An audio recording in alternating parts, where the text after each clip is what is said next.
Taylor Watch. Welcome back to another episode of Taylor Watch. Happy Thursday. Happy Thursday, everybody. Almost the end of the week. Thank God. I love Thursday. I always Thursday. say it. I love Thursday. I love Thursday too. Thursday's a good day. It's Wednesday for us. I have to say it. I know. The people know It's that a we're false. lying. People know we're lying, but I'm looking forward to tomorrow being Thursday because it's just a nice thing. But Thursday for you guys, which is excellent and exciting.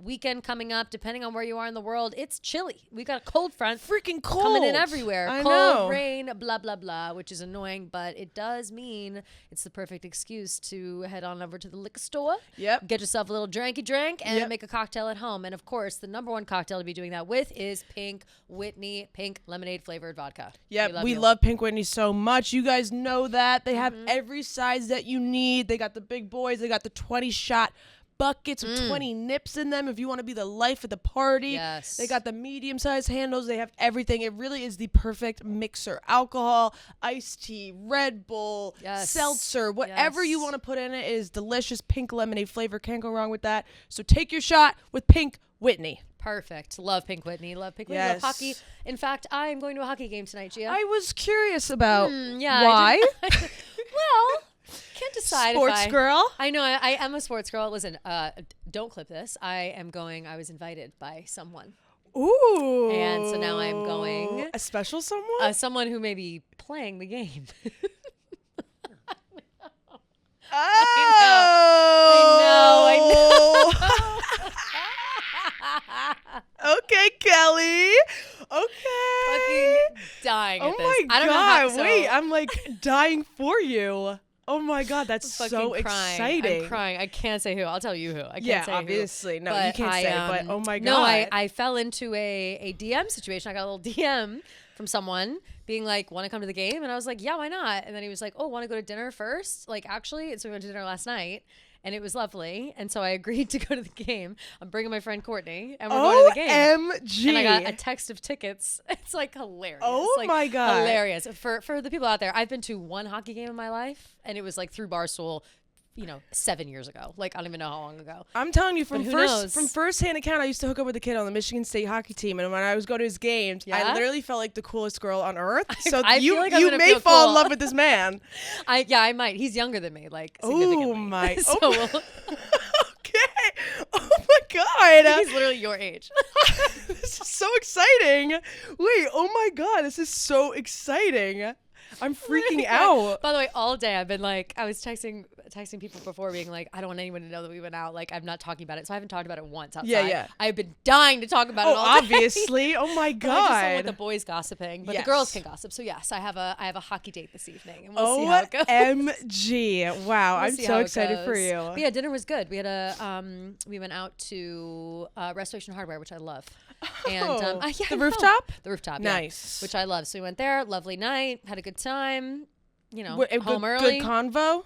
Great combo. Wow, okay. Better than I thought it would be. I honestly was going into dating like, this is going to be. Well, I mean, what like, the fuck hockey are we going to bros, talk about? I feel like sometimes hockey guys get a bad rep for being, like, stupid. Totally. Which here's a great reminder that sometimes athletes are nice and cool, Travis Kelce. But yeah, I previously was very judgmental against athletes. Right. Oh, they're all brain dead. I could possibly. Right. Well, they get hit a lot. Right, exactly. But yeah. the convo was flowing? Convo was flowing. Wow. Shit was good. Shit was popping off. That's we'll so see. exciting. We'll see. So yes, I'm going to a hockey game. And so next time you guys see me, I'll be fresh off the hockey game and I'll talk about Wow. it. But I do feel Fresh cool. off your WAG Fresh lifestyle. off my WAG era. But the whole reason I brought that up, a great excuse by me, of course, Pink Whitney, Ryan Whitney, professional. Yes, professionals, hockey players, Yes. hockey podcast, Spit and Chicklets. Shout out to them. Thank you for sponsoring the pod. But And yeah, your other so- future husband, Biz. And my other, right, of Yeah. course. Right, people we're still shipping that. Yeah. Just because I'm going to this hockey game doesn't mean that we're not still shipping me and Biz. No. I There's do nothing to love that. fish. There's nothing to fish. There's nothing, exactly. Yeah. No worries there. Yeah. But yeah, so what's going on in the world of Taylor? I'm too distracted by my own life. Well, I mean, that's literally so exciting. Like, I can't even believe no, it. and like honestly, you're gonna die. 'cause No, it's now I'm not- dying to know who it's it not is. It's not the home. Well, Don't it doesn't matter. Okay. It doesn't matter. You'll die. Okay. Just based on like the team. There's a lot of players. There's a lot of players. Yeah, we can never You'll know. die based on the team. Okay. Oh my gosh. But yeah, so that's that. Okay. The Taylor front, we have a couple things we need to clear up for Travis. Yes. We've got Ed Sheeran singing praises. Yep. We've got happy anniversary to Fearless, Yay! Taylor's version. 4-year anniversary. Fearless came out. I was in Aruba at the time with your sister, actually. I don't even remember where I was. It was like a funny, April. Probably like so April 9th. depressed in New York. Probably. Wait, yeah. 4 years ago? Think about when Fran was in Aruba. Was that 2021? Yes. Shit, I really don't know where I was because then. that was only a couple months after. Were you still in college? Oh yeah, I was still in college. Yeah, you were still in school because I had just gotten hired full time. Like January. I January. graduated like a month after. Wow, that's crazy. So I was in East Lansing, Michigan. Wow, so you were living your senior life. Yeah. Wow. Well, wait, that's anyway. cute. Fun. So were you listening to Fearless at college? Definitely. Memories? Yeah. Oh, good. I remember we put on. The first song we put on was Mr. Perfectly Fine because it was about Joe Jonas. Oh yeah. And so Fran and I were losing, and Rhea too was. We were losing our shit. And I still think by far the best song on the vault tracks for Fearless, but also like, you know, nostalgia songs excluded, one of the best songs on the album. Like I love that song. 100%. It's so lyrically it's good too. Yeah, it's so like young, like and petty. Yeah. That like listening to it at an older age is like fun. You know what I mean? 100%. I do think too that it could have fit on Speak Now. 1,000%. You know, it kind of has Speak Now vibes. I was listening to Fearless on the way to work today, and I was listening to That's When. That's kind of an underrated vault song. Yes. It's really good. It's totally cute. agree. And Keith Urban is cute on it. Keith Urban is cute, period. I saw love a Keith funny Urban. tweet about him that was like, people say like Tim McGraw is like Taylor's country dad, but it's Keith Urban that's like this dad that stepped up. That is so true. Yeah. So real. But yeah, so that's fun. That's exciting. Oh, and we're gonna do a little White Lotus talk. Oh, we're gonna do a little. Yes, thank you. We're gonna do a little White Lotus talk, and then of course voicemails, DMs, rapid fire questions, etc. At the end of the episode, our fave part. So, but wait, what? Oh, in celebration of the Fearless 4-year Taylor's version anniversary, they have released the Fearless cardigan. Yes. Did you get it? Let us know if you got it. Yeah, let us know if you got it. I did get it, obviously. Go, girl. I just feel like at this point... Well, you're collecting them now. Yes. Now it's a thing. Yeah. Now I have all of them. Yeah, do you? I think. There's no you have- Evermore, you there's have- no Debut, and there's no Right. Reputation. Right. And you have OG Folklore, right? I have the OG Folklore. Yeah. I have now Fearless, Speak Now, Taylor's version, Tortured Poets, You have Midnights. Midnights. Yeah. So I don't have the Red. I don't have Red. Did That's they the one I have missed. Yeah, they red? did. Oh, did they? Yeah. I didn't even I remember didn't. that. I don't have Red. What color was it? I think it's red. Red as fuck? Like super red? Let me see if I can. Wait, look at that girl, that thing I sent you of the girl with the shelf. Where she's like, it's a bad Version. time to have your shelf look like this, and it's like a shelf of all. Oh yeah, like stuffed up. Oh, yeah. yeah. Oh, it's like Oh, white there's- with red stars. It's kind of looks like the that's folklore right. one. That's right. Yeah. And then do you have the lover one? Is what you do have the lover one? I too, do have the right? lover one. Yes. Yeah. So I'm yeah. just missing red. Actually, maybe I should just buy. Oh my god, they're so expensive. Why are they $200 on fucking of Depop? Of course, no shock there. That's crazy. No surprise whatsoever. Wow, I love that the cardigans are on Depop. That's hilarious. Yeah, that's so what? funny. That's so hilarious. Yeah, like don't you want like? Why would you not want to keep that? But yeah, I guess I'm just missing You wanna red. keep it. That's the people. Well, that's how people can't get them. You know, but Right. same way as the tickets, people come through and they just And they try just to, resell They them. just resell them for make It's a like buck. I just couldn't. I ridiculous. just could never imagine dropping that much money on No. a cardigan. No, it'd be so crazy. But- Unless you're like a true collector. You know Yeah. what I mean? You're like really wanting that. But yeah, it's exciting. The new cardigan is like a darker tan with Yeah, it's kind of like a poop. yeah, a little bit. It's very fall. All Yeah. the cardigans are feel fall-y to me. It's except really for the leather cute. I cardigan. think I actually liked think it a it's really lot. cute too. Yeah, and What I like color the stars all over it. Gold stars or Black. brown? Black. Yeah. So love that. Fun. Yeah, cute, I like the exciting. common theme of like the stars Yeah. on them. Better than like bright yellow. Bright Oh yellow my would god, be a no, it would be cardigan, I bad. think. Yeah, no, this is like it's very fall-esque, but it's cute. I Yeah. think hopefully it looks like it's gonna be the same type of material as the folklore one. Yeah. But like you never know the like. I feel like every time there's a new cardigan, it's a different. They're always texture. Different. I know. Feeling like the Speak Now one is so different than the folklore one. The Speak Now one I could barely wear. It's itchy as fuck. Well, that's like the 1989 one. I won't buy them anymore because the 1989. Oh, I don't have 1989 either. Oh shit. Yeah. No, mine, 'cause it literally is falling apart. Like the arms are. It's like unraveling itself. Like, Really? I can barely wear it. Yeah. I'm gonna have to like knit it back together. It's like one of those, you know. And Right. I just haven't had the time. But it is cute. It's got seagulls. But regardless, I think that very nice of Taylor Nation to do a little something for the Fearless TV fans. And I like this tradition of collecting the cardigans. I know everybody wants to get on everybody's ass about like, you know, consumerism, whatever. I think it's fun. I think the cardigan thing is fun. Yeah, I think it's very like an fun. Inside. It's very like inside, you know, if you have the cardigans, you know. Like, yeah, it's and just like that seeing somebody out in the wild wearing the cardigan, you're like, ooh, that You're girl like, is a fan. That's a real fan. Yeah, exactly, Yeah. exactly. So love that. Well, happy birthday to Fearless. Major happy. Happy. My little baby. I love that album so much. Oh, yeah. What did you say your fave song was? The Other Side of the Door. That's right. Yeah. And I Said Forever and Always. So good. Love. Great songs, great album. Interesting time in her life, I'm sure. Oh, you know, we had the how old was she conversation the other day. Weren't we having that conversation of like, oh yeah, 15, when she got 15 signed. or 16? Yeah, we were right. It was 15. It was 15. Yeah. Oh, that's right. It was the quiz. Yeah, That's right. I was also thinking to myself, listening to Fearless on the way here, like, I think I was listening to, I think it was like Come In With the Rain or something. Good and song. I was having this funny, like, imagery in my mind of her, like, re-recording this song and then at the end just being like, I can't believe I fucking wrote that song. Like, Right? I wrote this album. Yeah, like this damn, album, that was good. Yeah, like this shit hits I hard. hope that I hope she's self-congratulatory when she Right. does these Taylor version Like, how could you albums. not re-record them and be like, this song is so fucking Yeah, good. be like, bang, yeah, like wow. I killed it, and I was 16 years old or whatever, Exactly. 17. Re-recording Love Story specifically, I bet. Like that Oh, song yeah. goes like, Yeah, you know, like what a song. crazy. It's good shit.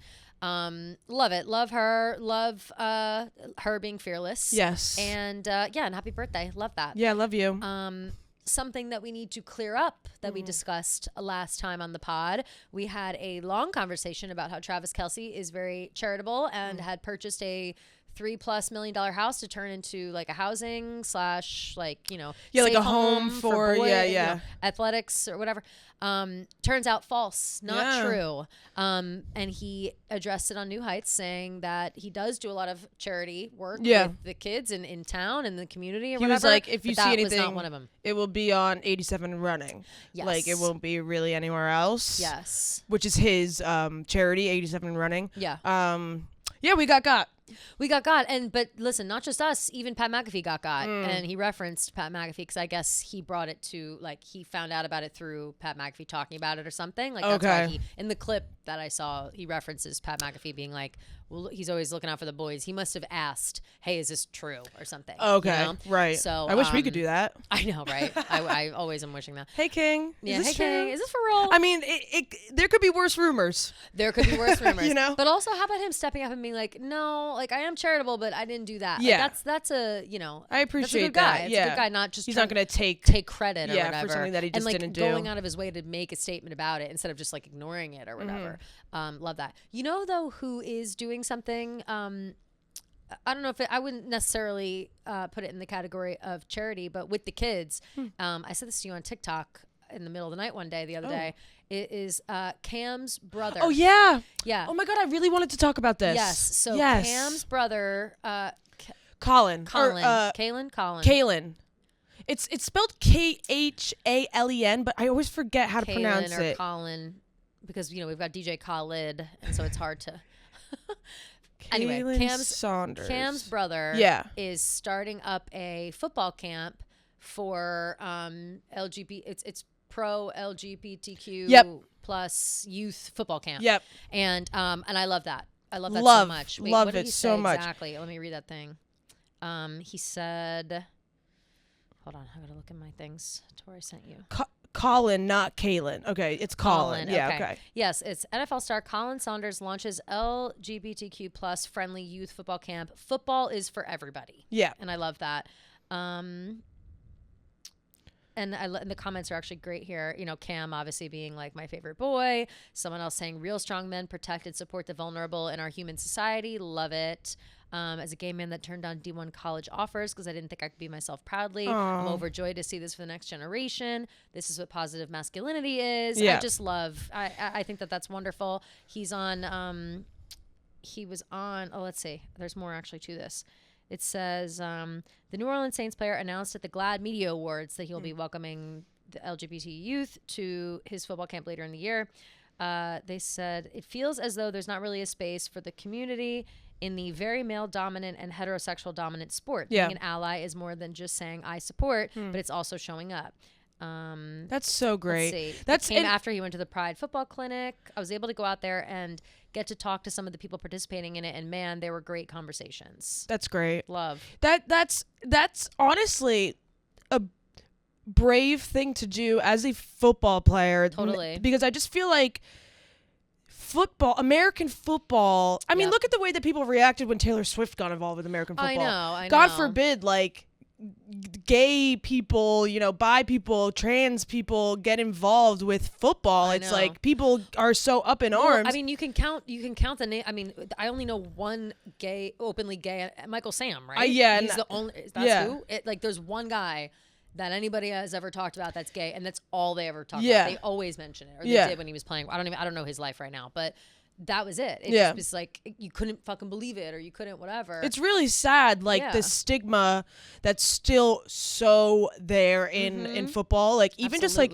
and this is so great because, you know, you got to start them young. For sure. You know? And I'm sure all sports, by the way, like, this is the first time I'm seeing, I mean, maybe other, you know, sports have done this, but like, across the board. Yeah, no, have we ever seen like a pro, like a welcoming community in sports that's not so like heterosexual dominant, like they're saying? Totally. Yeah. I feel like it is interesting because like women's sports, I feel like there's such a huge gay culture in women's sports. Definitely. Yeah. But it's so frowned upon in men's sports. It just doesn't make, I mean, I don't know if it's just like the fragile masculinity of it all. Definitely. But yeah, like, you know, hate is learned. It's not born into you. So putting these kids through this camp at an early age is such a great way for, you know, kids to just realize that, you know, we all just want to play a fucking sport. Absolutely. We all just want to play together. We don't care if you make out with dudes or girls or whoever. It doesn't matter. Like, we're pling football right now. Are you doing that while we play football? Yeah, no. like, make a fucking tackle. Let's go. Right, exactly. And he was... Colin was, you know, fighting the good fight on Twitter like all week, of course, replying to people. He said like, oh, let's not forget these hands rated E for everyone. Don't let this ally shit fool you. If you got a problem with what I'm doing, then come beat my ass about it. Let's go. Actually would be some fun cardio with me. You'll never win fighting with hate against someone fighting with love. Obsessed with that. Yeah. Yes. I know. Like, now I kind of want a jersey of his, like a Saunders Saints jersey would be sick. But that yeah, would be sick.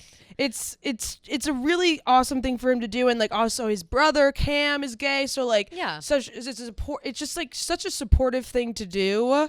It's so kind, and imagine like your brother is so supportive of you that he's willing to stick his neck out essentially for something that is important to you and your life. You know, he's like fighting with Antonio Brown on Twitter. Oh my god! Because of course Antonio Brown like said some like he's a scumbag. Yeah, no one's worse than him. He's literally the biggest scumbag. Yeah. But yeah, he said like, and like people are like responding, being like, he just said like, I said I support all orientations because that's what genuine people do. Duh. That doesn't mean there should be like I can still support a community out of genuine love and care. Like, we're not pushing anything on anyone. Yeah. It's just great. It's just great. Yeah. And I just think, everybody could take a lesson. What a great thing to do. Yeah. I love that. Yeah. And I hope it works out for him. I hope the camp thrives. And Me I too. hope these kids feel safe and are able to have fun. Same. Let the kids have fun. Let the kids have fun. Let the kids also get good. Like, let's make sure we've got A+ football players coming through. Now that we're on the football bandwagon, I want to see good players on these teams. Yeah, exactly. And don't count the gays out, okay? No, do not count the gays out. Never. They'll beat your ass. They'll beat your ass. So good. Love that. Flowers all around. Yeah, shout out. Everybody's being lovely. Love. Speaking of those being lovely, Ed Sheeran. Yes. Ed Sheeran went on Call Her Daddy. I have yet to watch the whole interview, but I will because I love Ed Sheeran. Yeah, you're a big Ed Sheeran stan. Big Ed Sheeran stan. But of course, Ed can't do an interview anywhere without being asked about Taylor. Yep. And Alex, I only saw the clip, but she said, I'm a big Swiftie. I know you're friends with Taylor. What's the most memorable, like, happy moment you guys have? Mm-hmm. And he said that they don't get to see each other much now, like, as adults. They see each other like 4 times a year or so, but when they do, it's like a long, like a 6-hour chat at dinner or whatever. Yeah. But that his favorite time with her was when he was on the Red Tour with her, living in Nashville for about 6 months, and they would travel to all of the gigs together, and that he saw her every day, and they just had so much fun in that time, and we're such good friends, and just it was like a fun time in his life. So he says any time in that time were his favorite memories with Taylor. That must be so fun. And like so cool fun to be able to travel with her, like to all the shows. And they're like similar age, they're good friends. Yeah, like, it's just and both like that's so cool. Great at their jobs, right? Great so at talented. Songwriting. Yeah. Right, exactly. He said, I lived in Nashville and she lived in Nashville, and we used to fly to and from the gigs together and do all sorts of stuff. Mm-hmm. I literally spent almost every single day with her for 6 months, and. He also said like he got to like look back at his early days, like collaborating with her. Oh, yes. He's been talking about that because his new, whatever's coming, I guess he's got an album coming out or song, or I don't know exactly what he's like doing press for, but he's been saying that. Like he's been saying like I know why. He keeps bringing up the story because he was going through that court case for the last few years. What's the song? Thinking Out Loud. Right? Yeah, right. Yeah. So Marvin Gaye, what's the song? Let's Get It On. Yeah. I think is they're trying to claim that Thinking Out Loud is like a ripoff or whatever. Took him to court. Marvin Gaye's estate, whole thing. It's been like honestly a mess for Ed Sheeran for a couple of years. But he references it's all said and done. It's over now. Ed won the case. Ed won, yeah. And so it's all fine. But he references it, and he said that while he was going through that court situation, he had to go into like old phones and because he doesn't have a phone. Do you know that? He only emails people. Yeah. He like doesn't text. He said he hasn't had a phone since 2015. Yeah. He said I was in these court cases for like 2 years. Well, I mean a lot longer than 2 years, but there was one each year, and I had to go through all my old devices to give them, like voice notes and blah blah blah for the lawyers to have. He shared going through all my old texts with people that I've known for that long. It was really like nostalgic. Yes. Yeah. And he said he hasn't used a cell phone since 2015.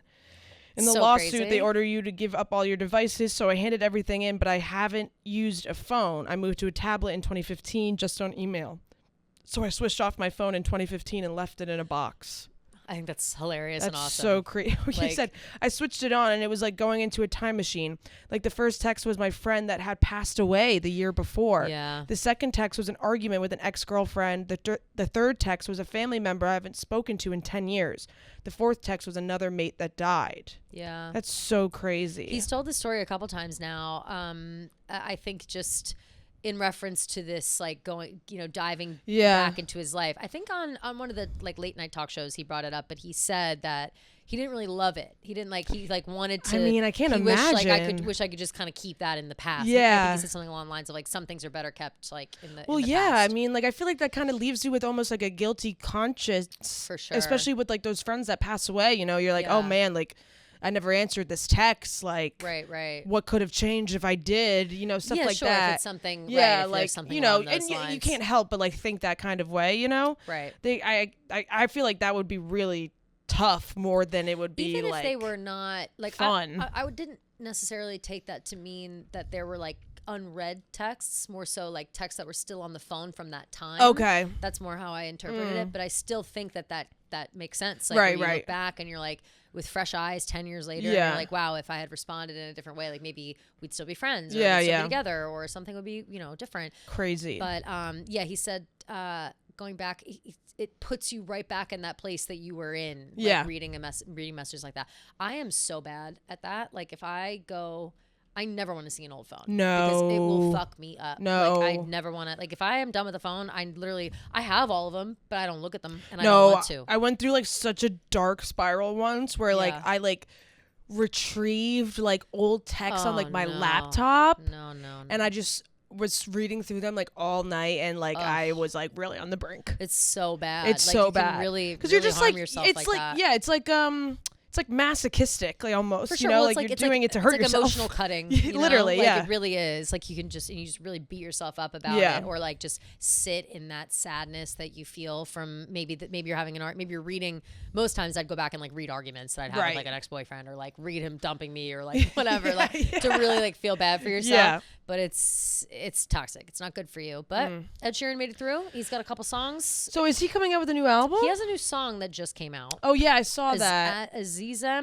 Have you listened to Miley's new songs? Not a stitch, and I have to. You should. I love Miley. They're both pretty good. Something Beautiful and End of the World is the latest single. Oh yeah, and it's just a new single. I'm not sure if he's coming out with an album soon or what. Something that people I think don't listen to enough, Ed Sheeran wise, is his Autumn Variations album that came out in 2023. Yeah. And it's all kind of like, I don't know. It's like, it's a little bit, it reminds me of the deluxe album, which is of course one of my favorite albums of all time. But it's not as good. Okay. So I always was what was his like OG Multiply? Was that his first one? Or Subtract? Yeah, Multiply. Multiply, yeah. Yeah. Or no, Subtract might have been first. Let me see.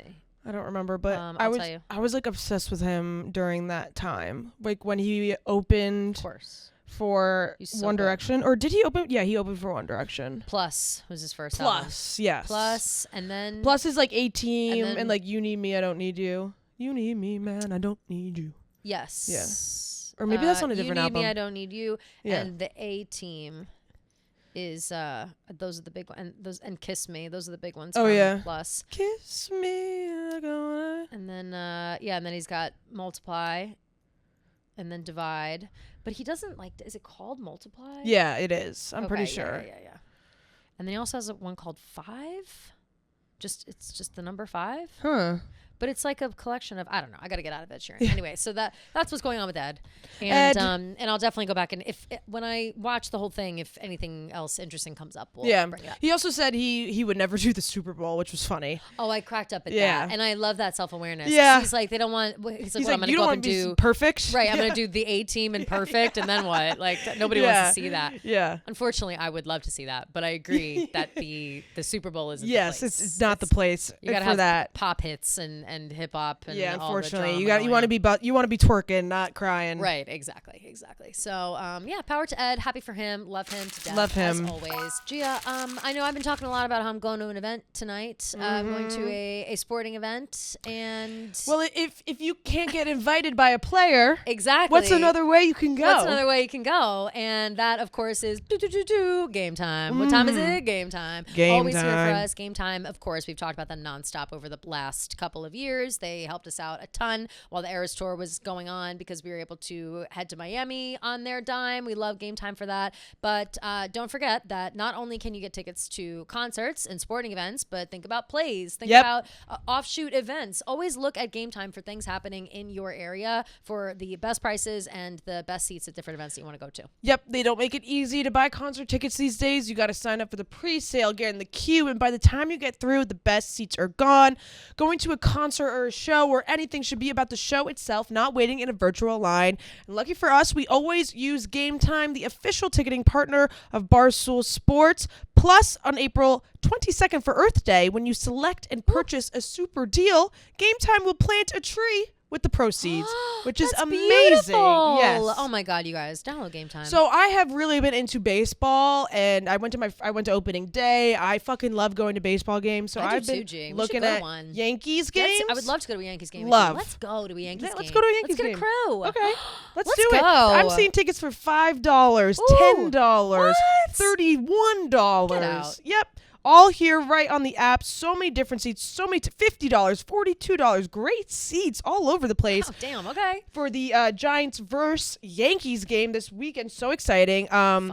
So what are you waiting for? We are going to buy these Yankees tickets now and take the guesswork out of buying tickets with Game Time. Download the Game Time app, create an account, and use code TWATCH for $20 off your first purchase. Terms apply. Again, create an account and redeem code TWATCH for $20 off. Download the Game Time app today. What time is it? Game time. White Lotus. White Lotus. What a finale. So much discourse about it. So much discourse. Yeah. A lot of conversations about it. For those, well, I mean, at this point, if you haven't watched, spoiler, you know, we're going to probably talk about it for the next 15 minutes. Yeah. Let's break it down like this. Season as a whole, I liked. it was good. Yes. Right? I enjoyed Yeah. it. I didn't like it as much as season 2. Season 2 is a really high bar. Yeah. And it still is my favorite, season 2. Yeah. But yes. But I super high bar. I think it was up there for sure. And I think it was really good as a whole. Mm-hmm. But the finale threw me off. What is it that explain your thoughts. And then I'll explain my thoughts. So I'm conflicted on like my thought process behind it because I do understand Mike White's whole purpose of the show. You know, it's not about like direct consequences from actions. You know, it's more about like subtleties and real life and how things would actually play out and, you know, like facial expressions and reading people.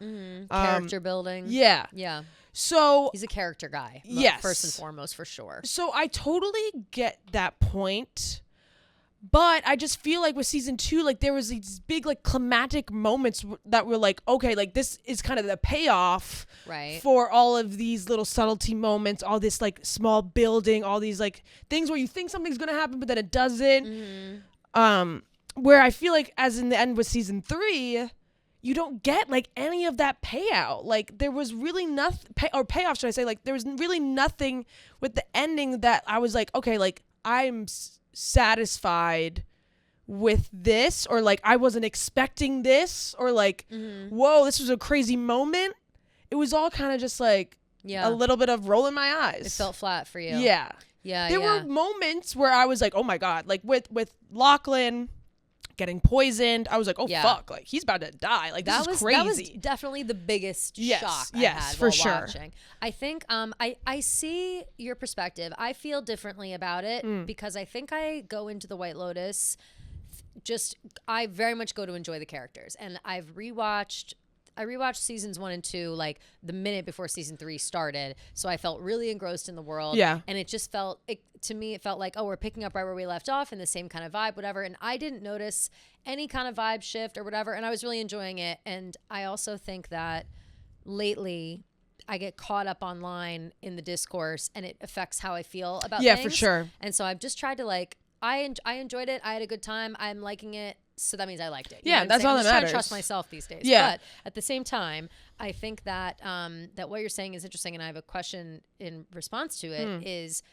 in the finale, I do think that it tied up every loose end in one way or another, whether you liked it or not. And I think that there were also there was so much time / so many people I feel were vocal about the show this time around online that every theory, like fan theory of what could happen, what might happen, this, that, whatever, it was like there was a trillion theories and most of them happened. And I think that is kind of where people are like, oh, anticlimactic because everybody guessed this was going to happen. But I feel like everyone guessed a billion things, and it's like if you're going to guess a billion things, like some things are going to be right. Yeah, that's true. But but I think that the like what Mike White said. So I'm obsessed with Mike White. Yeah, I like him I think too. he's so funny. He's really funny. He's so honest. Yeah. And he doesn't give a fuck what anybody thinks, Yeah. which I love. But he said something that I thought was funny, being like, the whole point of the show is for me to be like edging you. Yes. And if you don't like me edging you, then get out of my bed. Yeah. And I was like, yes, thank you. Like, that's funny. And I think that, like, you know, whatever. But That's- it was very theatrical. But wait, so my question now is everything that happened in the finale, right? Yeah. If a few of those things had happened in like the penultimate episode or an episode before, would you still have felt that way? Or did you feel like they crammed it all into the one episode and it kind of, Yes. you almost didn't have time to process everything because it was happening all at That's once? kind. Yeah, I think that's how I felt. I felt it all could see just that. was a little It felt a little like I don't know. I don't want to say it felt rushed to me because like obviously so much was playing out through each episode. And the finale was an hour and a half, about an hour and a half. Yeah. But I just And like you're so right about the theories thing. Like everyone, it's hard to like not have people be right. But like with the whole dad being like the old guy being the dad, like I just couldn't help but roll my eyes so hard at her being like, "This is your father." I was like, "Oh my god!" That was kind of like, of course he like is really moment, like, sure. And then like, what was the whole? I well, with that, it's like that rounds it out. If you break down each group individually, I think individually they all have like incredible arcs. Yes, like, if you really think about it. So with it being Rick's father, I think that was like an extra knife twist because the whole time he was like conflicted. No, not even conflicted. The whole time he's like, this guy killed my dad. He ruined my life, and I need to do something about it. When in reality, he himself killed his own dad and ruined his own life. Right. You know what I'm saying? Right. So it's all like, well, really, it's like you did this. Yeah. Like you've been chasing yourself for your whole life, and like that's and maybe if he had that conversation with that therapist woman at the thing 5 minutes before, nothing would have happened. But he self-sabotaged his own life. Yeah, he did it like that while he was alive the entire time, and then at the end of his life he did the same thing. And not only did he kill his father, he got his girlfriend killed. got killed. Yeah. And I think which was another thing where I was like, okay, I saw that coming too. Well, you know when I saw that coming is when she posted, so that Hollywood Reporter article, which is so good, by the way. There's a very, very long article about the White Lotus that has different perspectives from the cast. It's the whole cast, has conversations in it, and Mike White included. It's so long, Hollywood Reporter, but they did a huge photo shoot for it. Yeah. And Amy Lou Wood has a photo of her laying on the ground, like kind of stiff, like looking like a dead body. Yeah. And it came out like a week before the finale, and I was like, that looks like she's a dead body. Oh. And then literally when they showed her dead on the ground with the bullet wound in her chest, I was like, same. that's the same pose. Like she did it. So I would have been surprised if not for that. But also too with Chelsea, like they kept, the rules of threes. They foreshadowed her death a lot. They really did. Yeah. So I wasn't so shocked. The Lachlan thing shocked me. Yeah. And I also really thought like the pina colada scene, like finally I was like, let's give Lucius a job. You know what I mean? Like I loved, like my only complaint really with Jason Isaacs was that he wasn't doing enough. Yeah, he was wasted, I feel like. He was wasted. Yeah. But then at the end, that like those few final things that he did, I thought not made up for it, but certainly helped. Yeah. And that was also a big thing. Like the ending with like I thought that their story, like the Ratcliffe family ending was so unsatisfactory. And like, I get it because like, that's kind of like what happens in real life. Yeah, like, yeah. People have, I want to see Piper, or not Piper. I want to see the mom like freaking the fuck out. For sure. I think that definitely a lot of the things that we're left with, well, you're always left wanting more in White Lotus. Yeah. Like I feel like season 2, same thing. I wanted to know, did Ethan and Harper, Aubrey Plaza and her husband, did they stay together? Right. Did Megan Fahey, like, did they ever find out that they all hooked up with each other? Right. Like, what's all, you know what I mean? Like I have certainly been wanting more at the end of the first 2 seasons, but this is the first time that I really am like, damn, I wish I knew what was happening with the Ratliffs. But I will say that I think it was clever that we spend the whole season hating this family, and then in the last episode finally they start showing shreds of humanity and like being there for each other. And Tim doesn't kill his whole family. Lachlan is, he's come to the realization that he's just a people pleaser and he wants in a family full of narcissists. Piper realizes that she's a spoiled brat and she has to accept it, and Saxon's willing to step outside of his own comfort zone. And I think that that's like, again, a huge arc. But then them all getting on the boat and like, us not seeing them react to finding out whatever. I think that it almost they just built it up so much. But I feel like I like that we don't see them falling apart because we were built up to appreciate them. And so in my head, I can think like, oh, they're a family that's going to be okay. And if we were to see them freak out about it, we would hate them again. You know what I mean? 'Cause they would definitely have like horrible reactions. And I kind of like that we're left liking and rooting for these like horrible people. Like I kind of like when we get a switcheroo like that. Yeah. Yeah. It's just a little different. You know who I have no qualms whatsoever, top to bottom? The 3 Perfection? friends. The 3 friends. Yeah, they were the saving Perfection. grace for me for the finale for sure. Carrie Coon's like monologue at the end was so phenomenal. I cried. I watched it again. I watched the episode twice. Cried both times. It's such a, I mean, so real. Really props to Mike White because like it's very hard to capture like the complex dynamics of female friendships like that. Like, and throughout each episode you see so much of how their dynamic is without even seeing so much action between the them. subtleties are perfect. Yes. Like they really have them nailed. So in that big article, they talk a little bit about it. Mike White, like, you know, because he's done reality TV and he's like produced it and whatever. So his specialty, and I think it shines through in all of his character development, is people. So he, you know, no, he's not a woman, but he's seen those kind of relationships. And they also in this article talked about how collaborative everyone's roles were with him. Like he would meet with everyone and they would discuss at length how their character would act and talk and be. So like he had the help of Carrie Coon and Michelle Moynihan and Leslie Bibb to really create these friendships, and the way that it was presented, I think, is just, it's so real. Like it's so accurate. Like if you are, you know, if you're a girl with a couple of friends and you go on girls trips, like that's always how it goes. Yes, totally. And, you know, not to, you know, you're not always talking shit or you're not always whatever, but by the end of a trip like that, if the dynamics are a little weird, it's also hard, like not to compare yourself to your friends. Absolutely. I do it all the time. Yeah. And so do my friends. You know what I'm saying? Everyone does that. It's like human nature to compare and make sure what's going on. But Carrie Coon's monologue, I think, was both so sad and so like sweet that I don't know how to feel about it. Like I identify with it for sure.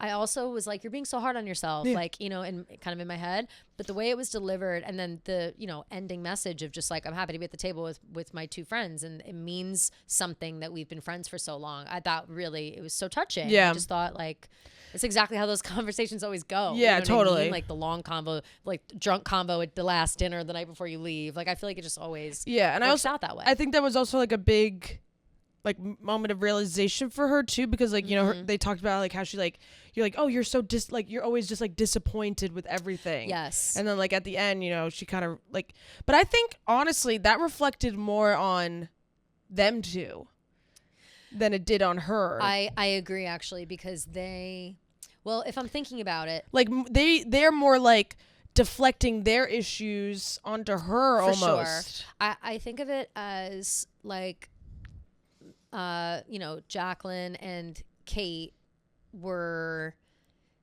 just like they weren't thinking of it as deeply as what's her name in the show? Lori was. Yeah. Like I think Lori came in being like, this is a bonding experience with me and my friends. Yeah. And those two girls were kind of like, well, we're just on vacation because our lives are great. We're not looking for anything. We're just looking for a good time. Meanwhile, I think Lori, Carrie Coon, was looking for that bond, and then when she sees the fractures and she sees like, oh, they're getting along without me, she gets sensitive, and I think that happened a couple of times.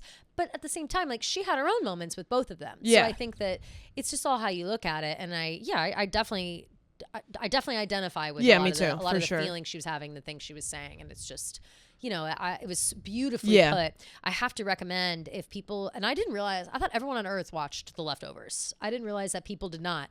HBO, another fantastic show. It came out in like 2017, 18, and there's only 3 seasons. It got canceled, but The Leftovers has Carrie Coon, Justin Theroux, Margaret Qualley's in it.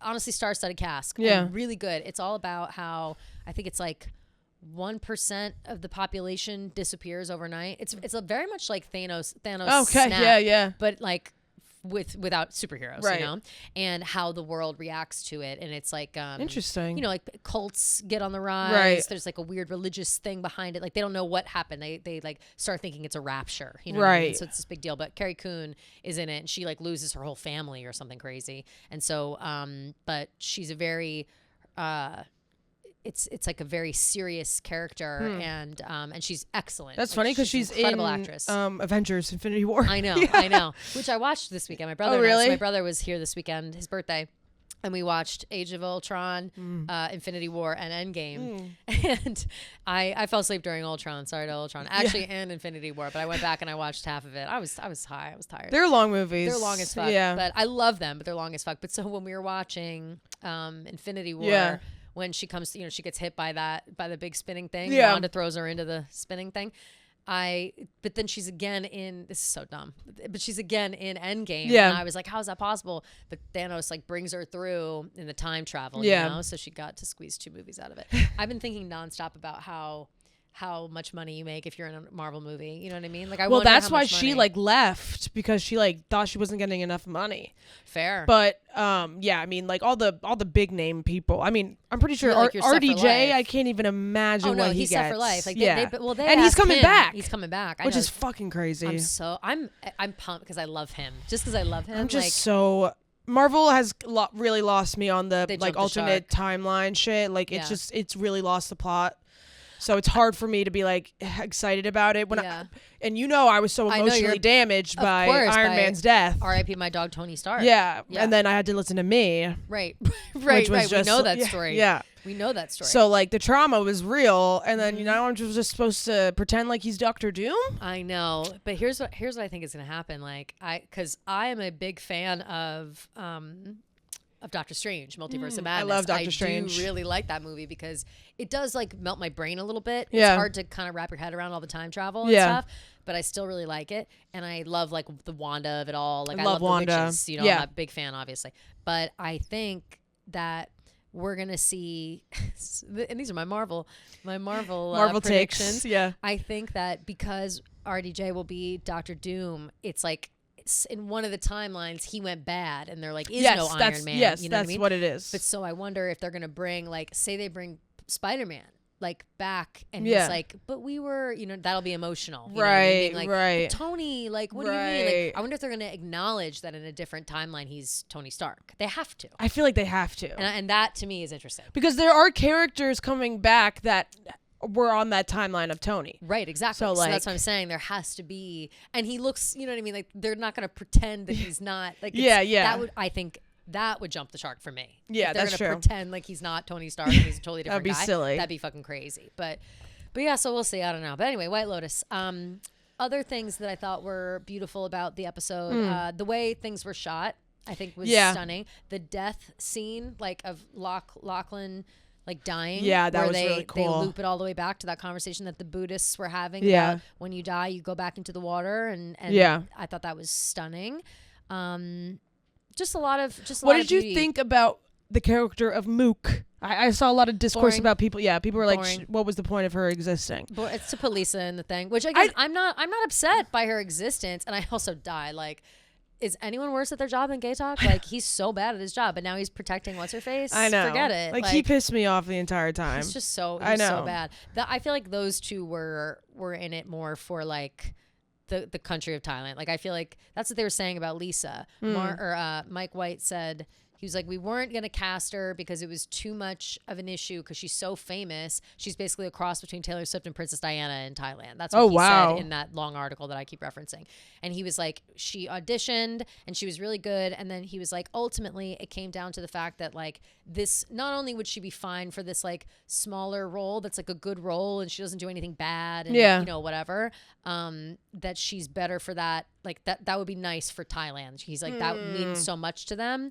So at the nice. same time, like, we can have her in that role. It's nice. It's sweet. Some people can look up to, like, Yeah. make her look good, whatever. So he was like, and she was just good at her, Yeah, she was a good actress. She I was would say fine. she was Yeah, good. yeah. Yeah. I honestly can't really tell. I thought she was fine, but I couldn't, she speaks Thai the whole time. So I'm Yeah. not totally sure.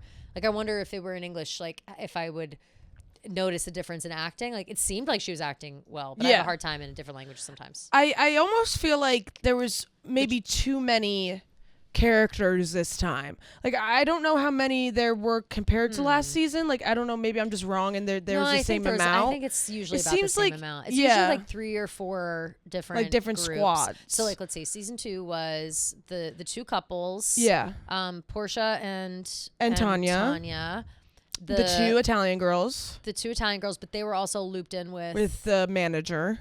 the manager, but then also the Michael Imperioli, Yes, and the grandpa and the son. Albie and the son. Yeah. So maybe there definitely are the same amount. And then I don't know the why I all the felt like gays, they're trying to kill me. Like all yeah, that. those are all like side characters though. For sure, Maybe yeah. it's because like the Ratliff family's like bigger. Yeah, it's than- usually like 3 big groups. So like Yeah. season 1 was Steve Zahn and Connie Britton's family. Yes, and then, that like- was Sydney Sweeney and her friend. Yeah, So that and was 5. Alexandra Daddario Daddario and her husband. and the mom. and the came. and Molly Shannon Yeah. came through. And then also in that group, Tanya again. Tanya again. Belinda. Belinda. Greg was heavy in the first season. Yeah. But I feel like there's one more group.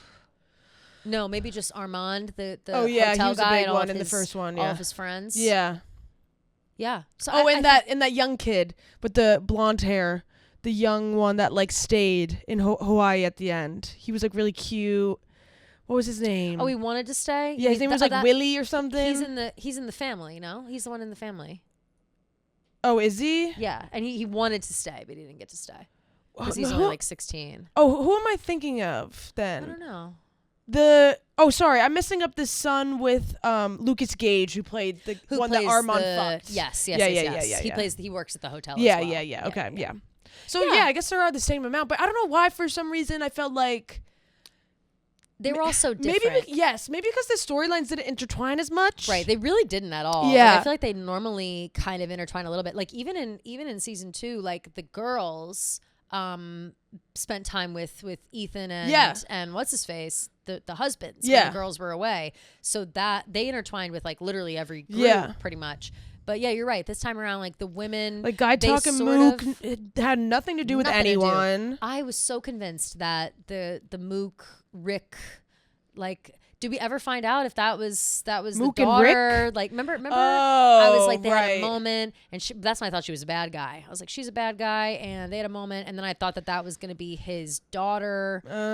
You know, Rick's half sibling, maybe. Like, we never really find. I assume no, but. Although Mook is like waving Gay Talk goodbye when he's driving Tala or whatever away. So I don't know. Maybe that's a loose end I would like to know. Yeah. Was that your daughter? But she wasn't crying like her dad just got shot. So no, definitely. I guess not. Yeah, I don't know.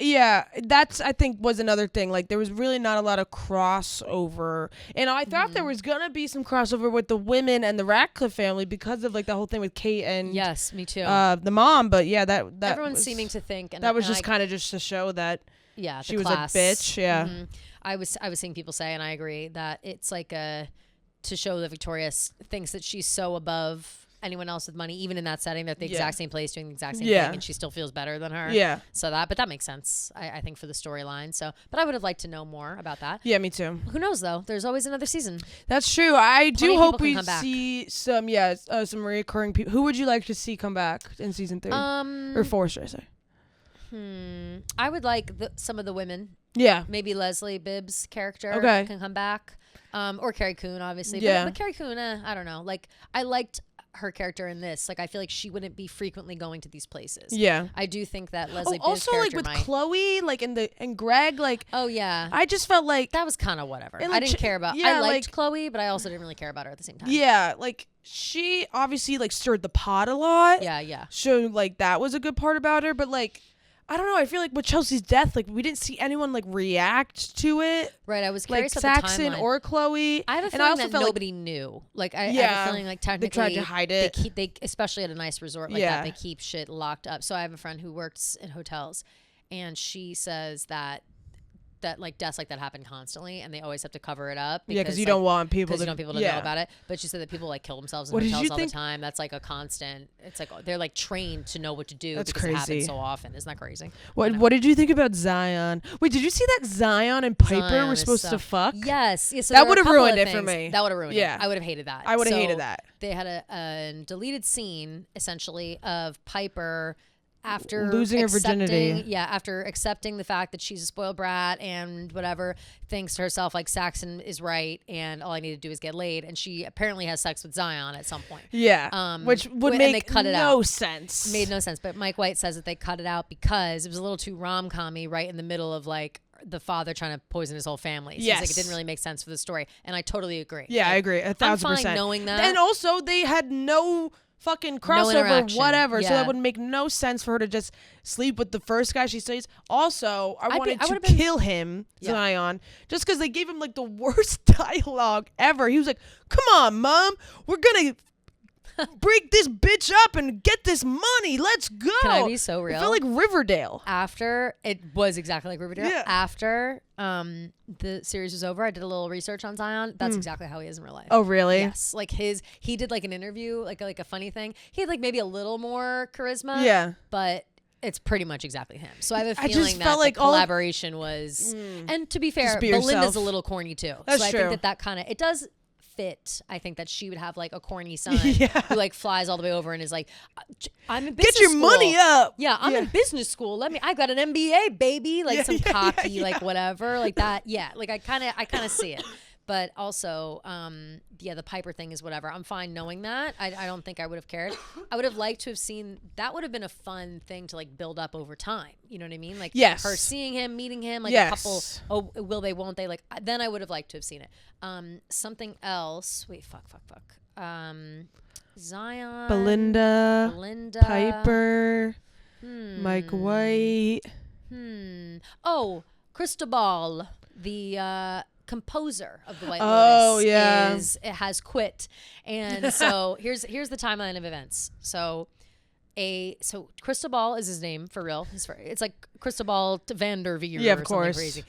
And so first thing I saw a tweet with a video of the White Lotus theme song for season 3, which everybody famously was kind of like, yeah, it doesn't sound like the others. It doesn't have the which by the end of the season I didn't notice or care, and I loved the theme and thought it fit way better than the other theme. Yeah, I agree. So this like leak comes out that actually the original composition was supposed to include bits and pieces of it, and it's a minute long, and in the last like 15 seconds, finally we get that. It's like 2 minutes long. It's long so as fucking fuck. long. Yeah. But then to me, I listened to it, and it sounds exactly like season 2. And so I was like, all right, I'm over it. Yeah, like, I didn't like it, and I trusted in Mike White. And so anyway, the reason I'm saying it is because that came out, and then the news of him quitting came out, and then in my head I was like, this guy, drama queen. Like, he saw people talking shit about the theme song and like couldn't handle it and needed to be like, not my choice. Yeah, Mike White's fault. And then yesterday or Tuesday, Mike White came out and said like,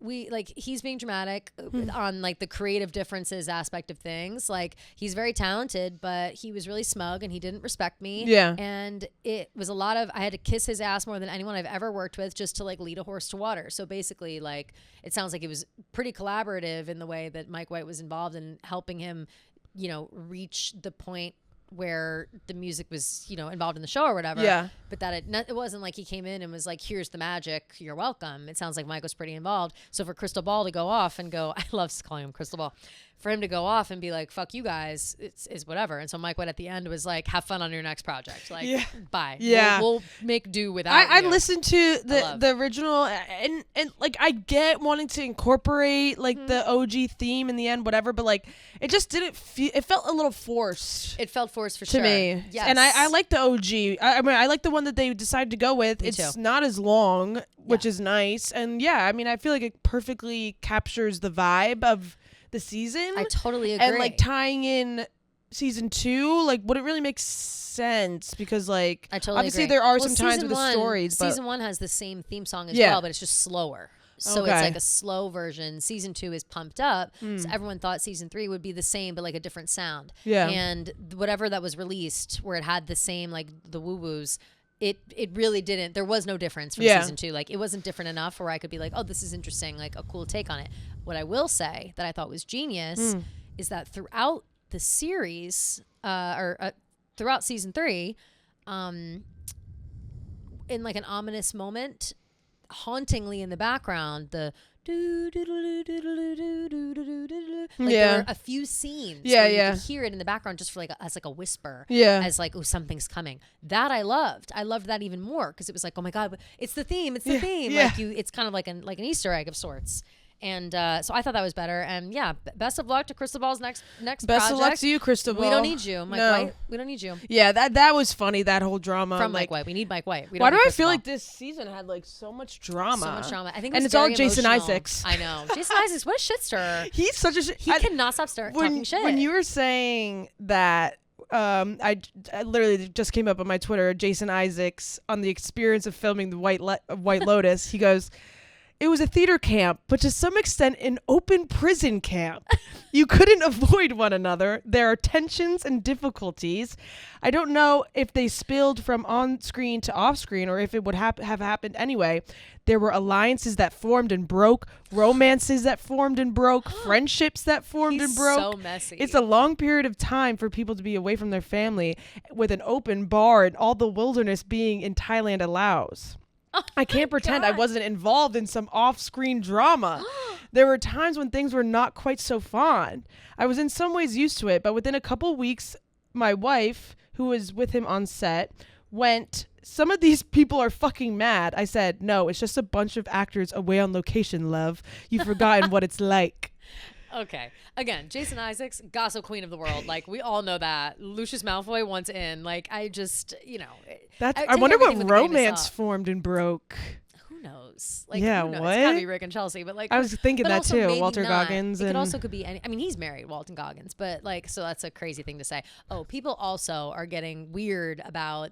So Walton Goggins, as an actor, is very into his roles. Like, right. He's a guy who he's a method actor. He like, basically pretends to be that person for the period of time that he's doing it. He gets very into it. So when the finale happened and Rick and Chelsea are both dead, he posted like basically as Rick. You know what I mean? He's posted that an was 18 insanity. slide. And Amy Lou Wood was like they weren't in love. They were just both crazy. Yeah, but that's like, but Rick definitely was. You know what I mean? Like, Rick never appreciated what he had. Like, I think that Walton Goggins feels guilt for Chelsea's Rick. death. Yeah, like, you know what I mean? Like, that's what I'm saying. Like, he's so into it. So people are so hung up on like whatever.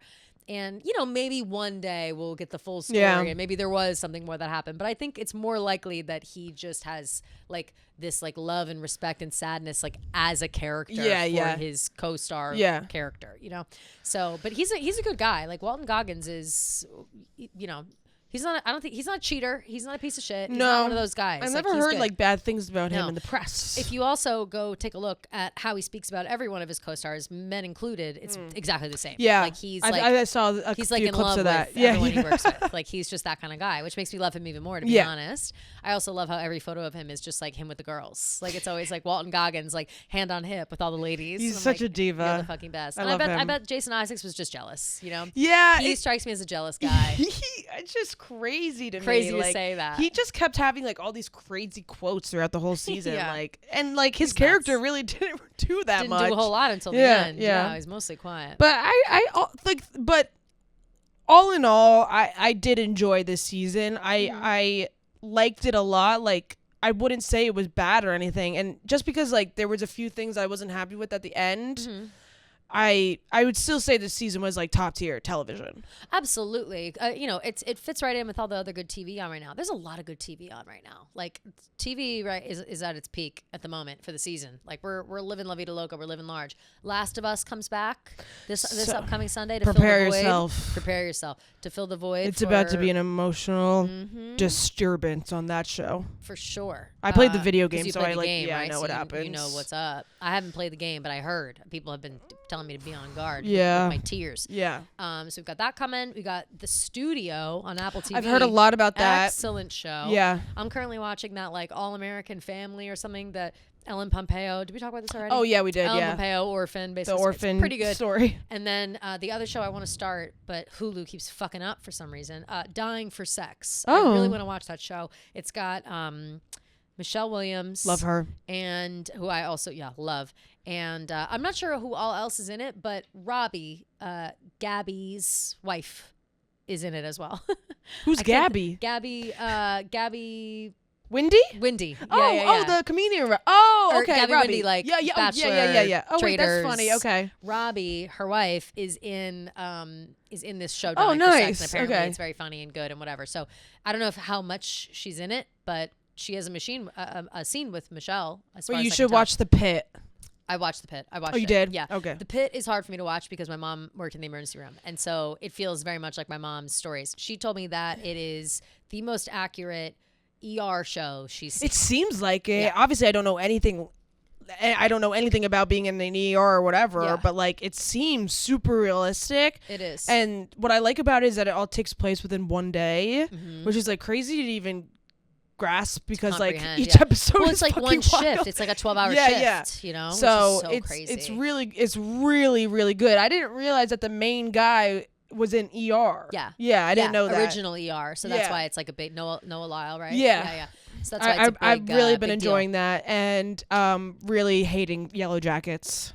I fell off on Yellow Jackets. I'm behind now, I think. Season 3 has really just taken a turn for the worst. I think I've only watched like 2 episodes. Last I watched was the coach died. No, he like showed back up, but I had a feeling they were probably gonna kill him. Yeah. Like that, and like. It was crazy of him to think that they weren't gonna. Yeah. You know what I mean? I'm still invested in like the young girl's storyline. That's like Yeah. what's keeping me watching it. But they really lost the plot with the older women, and even with the husband getting involved. Oh, it's just like, everything. And like if you catch up, like they killed off 2 major characters, and you're like, why? Like what? Yeah, like it didn't make any sense. Yeah. And yeah, I just like their actions throughout the whole season, like why they're doing it is just so stupid to me. And yeah, I'm just getting so tired of like them being so annoying, and like Shauna, the main girl, being like the fucking worst. Yeah. So it's like everyone hates Shauna. I just have to finish she's a good hateable character. She is. Like she's just everything she does is wrong. It's just crazy. Like there's just no justifying I was her a Shauna now. truther for a while, but it's very hard to defend. Yeah, in the beginning I was like, oh my god, like she like lost her baby, like she's like lost her best friend, like she's going through it. But like okay, like that was like 25 years ago, girl. Like go to therapy. For real. Stop like skinning rabbits on the side. Yeah, like what? And like when you need a fix. Yeah, like, it's very fucking bizarre. weird. Very bizarre. Yeah, she just pisses me the fuck off. So like that's what annoys me. And like even like the real actresses have talked about how they like were falsely told like what their roles would be and stuff. Like Juliette Lewis like was so pissed. Well, I mean, it's ridiculous to not have Juliette Lewis on forever. Yeah. You know what I mean? Like what the fuck? And like so dumb. So dumb. So yeah, I don't know. I'm definitely gonna watch the finale when it comes out. I think it comes out today on the show. If this is just Thursday, either Friday or Thursday, I don't remember. Yeah, but I gotta catch up. I'll watch the finale. But if it's not mind blowing, something that really hooks me back in, I think I'm gonna give up because I can't. You know what I liked better? The Wilds. I never heard of it. Similar concept, came out at exactly the same time. Yellow Jackets and this show was it was on purpose. These girls are in a plane crash on an island, and they have to learn how to survive, and there's only like 8 of them or something, and they were on their way to some like rehab basically for like a behavioral rehab. Oh shit, something. Okay. And then so turns out, well, I mean, I don't know, it's an old show, but it's like it's more controlled than they know. Oh. So that's what it's all about. But it is also like girls living in the wild and doing whatever. And then I think season 2 they did the same experiment with boys. And it's like, and then they combine each other. Honestly, great show. And I feel like it was canceled, but similar vibes to Yellow Jackets. It makes me want to live in the wilderness. I know like it probably shouldn't make me want to live in the wilderness, but for some reason like I really just want to see if I can last in the wilderness for like a week.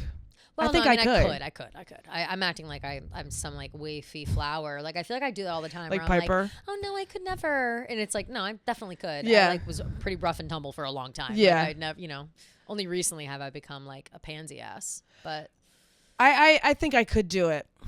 The only thing that'd be hard for me is finding food. Killing things would be hard.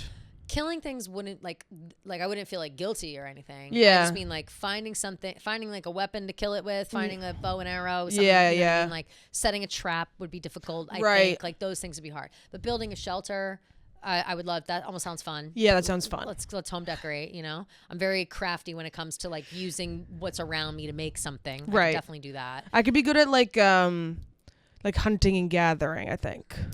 Like the gathering part? Yeah, I think if I learned how to hunt, like I'd be a good hunter. Oh, for sure. Right. Like as soon as we have the right tools to hunt, I'm a sharpshooter. I'm good to go. I shot first shot I ever took. I shot turkey right in the neck. Let's not forget. That's true. So yeah, I think that I'd crush that. But again, no guns out in the wilderness. That's true. Interesting stuff. The cold also. It'd have to be warm. I couldn't deal with cold. That is very true. I'm a little bitch when it comes to the cold. Yeah, it would have to be warm. So yeah, so that's that. And that's our TV show segment on Taylor Watch.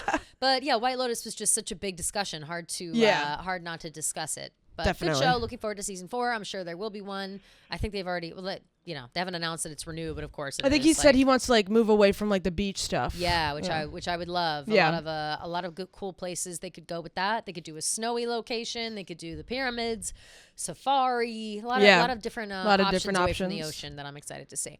It would have to be in a place where like rich people would go though. So when you're making your lists of like my favorite places, you got to think of a place that rich people maybe like St. Moritz in Switzerland or For sure. Yeah, or something like Think that. of like where Four Seasons are around the world. Right. Because that's what it seems to be. Oh, also in this, I keep bringing up this article. Mike White said that they started the show because HBO was like, we need something. It's COVID. Can you think of an idea with like that needs minimal resources and can be like, you know, COVID safe or whatever.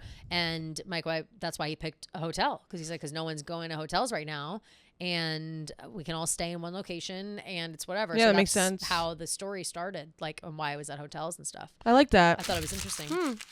Gia, I know that we talked about it the other day, but I have been getting more attention than ever because of my brand new Blue Moon Steven Singer 24 karat dipped rose that's sitting on my desk. And I've never been happier to own something. I already had a rose on my desk, but I only had one. And I believe it's a pink one. And I liked it and it was fine. But I didn't have like a little vase for it. Like it just kind of was there and I just kind of set it up nice. You have a beautiful bouquet on yours and you've been getting a lot of attention. And so I was really jealous and I made that very clear. And then I was delivered a Blue Moon rose on my desk. And now it looks stunning. gorgeous. And now I look gorgeous and everyone's jealous of me. So if you want your mom to be getting all the attention, all the jealousy, for her to be bragging to all of her friends, look what my kid got me.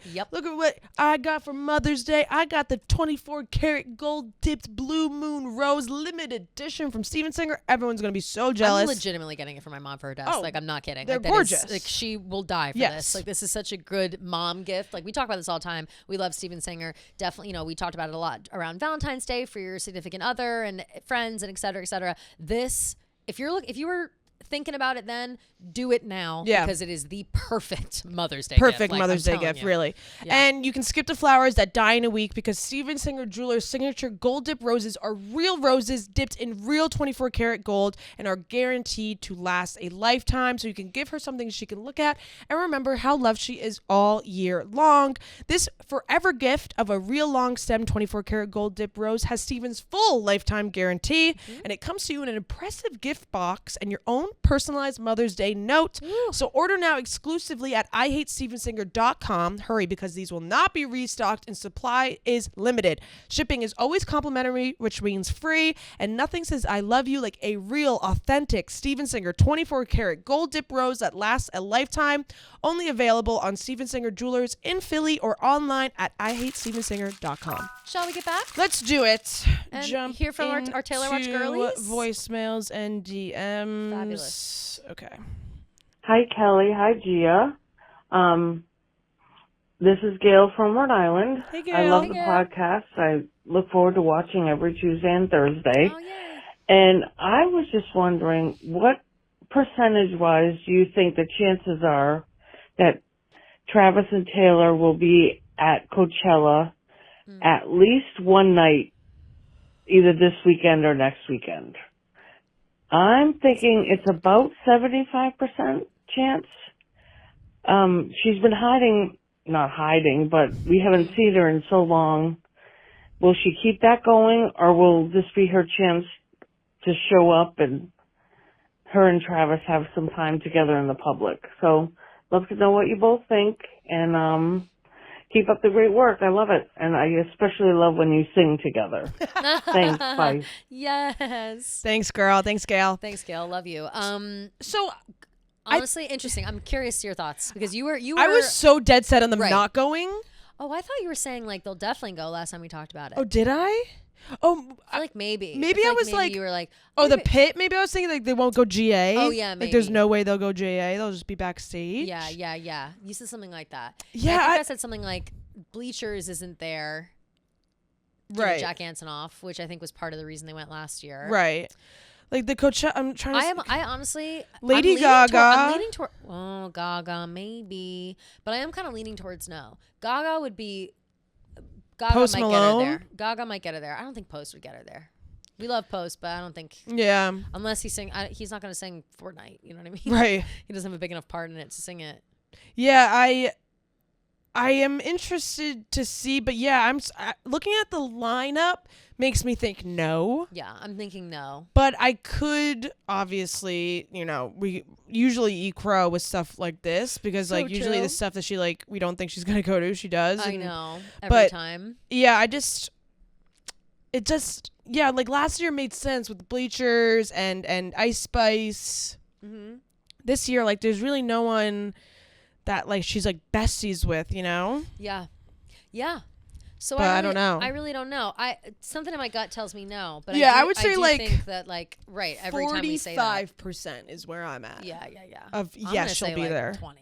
Okay. For some reason, I just feel no way. But again, who knows? And maybe that's what we need. Maybe we need to be like, nah, she's not going. So Right. then she does. So then she does, So right. reverse jinx, you know? Right. So we'll see how that goes. But yeah, no, I'm unsure. I just feel like whatever she's up to, she's probably having a good time. Yeah. And I feel like And- she's been, you know, quiet for a while. So it's like,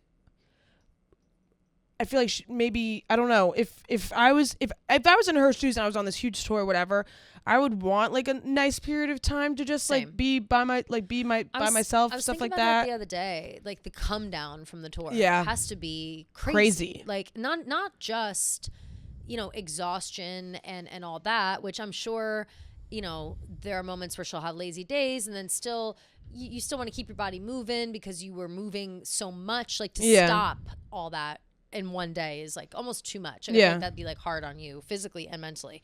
But I think that like the mental part of it all, where every weekend, multiple nights, you go out to, you know, 80,000 plus screaming people, and that, like, you know, as much as we want to say like, oh, Taylor does it for the people, whatever, blah, blah, blah, that feeling of people cheering for you and like that love and validation that you get from the fans, like the high from that has to be a low, you know what I mean? Yeah, like you got to everyone kind of still loves her, decompress. for sure. Yeah. Where it's like you're so used to getting all this like love and attention. That at least, maybe I'm projecting because I think that is how I would feel. Right. Like, I would feel like, oh my God, I'm getting all this love every night. And then it goes away. Not that the like love has gone away, but it's not every day that you get to walk into a stadium of people and hear everybody cheering your name. Yeah. Like, that is a drug in itself, I think. Like that would feel For sure. You know what I mean? Like you're so high. So it's like, what is she doing to replace those highs? Because it's just your emotions are all over the place. Yeah. Or do we think that she's so professional, which is probably more likely the situation, that she never, it's a job and she doesn't get lost in that. Yeah. You know what I mean? I feel like she's so used to touring at this point Yeah. that like, I think it's more just like a decompression thing. Obviously, we both don't know at all, but like, Right, of course. just like, No, but I agree. but I think that at that's the same, part of the yes, decompression. in the same where it's line like, of oh my like, God. yeah, like, you know, going back to more of like a normal routine, I guess you could say, whatever normal is for her. Yeah. But yeah, I just feel like if I was going through that, I think I would want to kind of like lay low still. Definitely. But she also like she likes to go out. She likes to have fun. She also go out, but apparently she's been going out, just like, you know, out of the eyes of the paparazzi. People Yeah. are saying that they're seeing her at restaurants with Travis all over the place, whatever, but no pictures, blah blah blah. So who knows what's going on?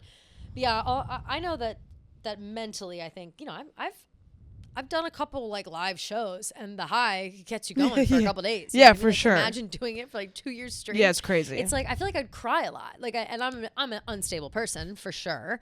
But like, I don't know, she's an emo girl too. Yeah, like, no, maybe for it's sure. like It's you a have to big even emotional. out, you know? It's emotionally taxing for sure. Definitely. Yeah. So I'm curious. Definitely curious about that. But no, I don't know about Coachella. We'll see. Hi, Kelly. Hi, Tia. This is Haley.